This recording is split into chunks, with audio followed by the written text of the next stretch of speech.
লোভে পাপ, পাপে মৃত্যু। একটা ব্যাধির ছেলে সারা দিন টো টো করে বনে বনে ঘুরে বেড়ালো, কিন্তু কোনো শিকারই পেল না। সারাদিন ঘুরে ঘুরে সে বড় পরিশ্রান্ত হয়ে পড়ল। তাছাড়া শিকার না পাওয়ায় তার মনোকষ্টও কম হয়নি।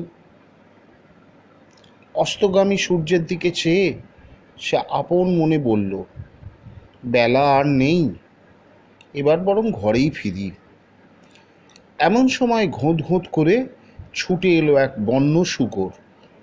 অতর্কিতে আক্রমণ করে ধারালো একটা দাঁত আমূল বসিয়ে দিল সেই ব্যাধির ছেলের দেহে। যন্ত্রণায় সে চিৎকার করে উঠল, কিন্তু একটা শূকরের কাছে পরাজয় স্বীকার করতে রাজি ছিল না সে।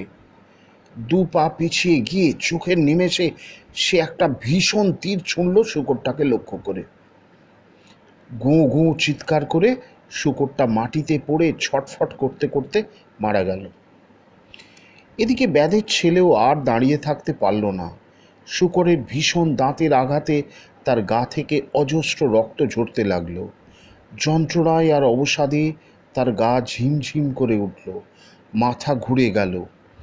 ধনুকে ভর দিয়ে সে মাটিতে শুয়ে পড়ল, আর উঠল না। সূর্য অস্ত গেল। সন্ধ্যার পর এক খ্যাঁকশিয়ালি ঘুরতে ঘুরতে এলো সেই পথে। শূকর আর ব্যাধের ছেলেকে মরে পড়ে থাকতে দেখে তার কি আনন্দ!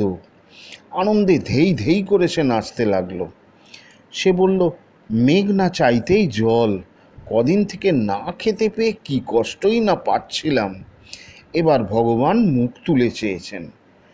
আনন্দের আতিশয্যে সেই খ্যাঁকশিয়ালি একবার শূকরকে, একবার ব্যাধের ছেলেকে, আর একবার চামড়ার তৈরি ধনুকের ছেলেটাকে শুঁকতে লাগলো। লোভে তার জিভে লালা গড়াচ্ছে। সে মনে মনে বলল, আহা, অনেক দিন ধরে আমি এদের খাবো, একটু একটু করে খাবো, ভাগ দেব না কাউকে।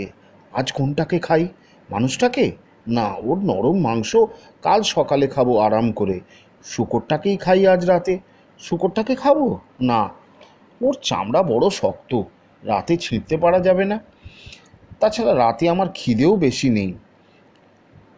অতএব হরিণের চামড়ায় তৈরি ধনুকের ছিলাটাই খাই, কি সুন্দর ওর গন্ধ। আপন মনে যুক্তি বিবেচনা করে খ্যাঁকশিয়ালি ছিলাটাই খাবে বলে ঠিক করল। প্রথমে সে ছিলাটাকে চাটতে লাগলো, তারপর কামড়াতে লাগলো।